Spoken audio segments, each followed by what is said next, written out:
Assalamualaikum dan salam sejahtera guys. Salam ketemu kembali. Nama saya Cucu Raja Bugis bagi yang belum lagi kenal saya.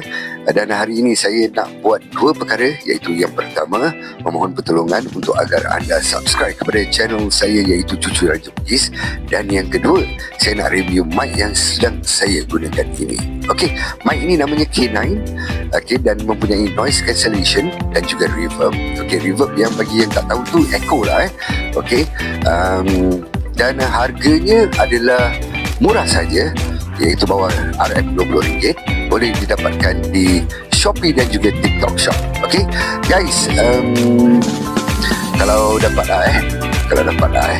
viralkanlah video ini. Okey guys, hingga ketemu lagi di lain rancangan. Ciao.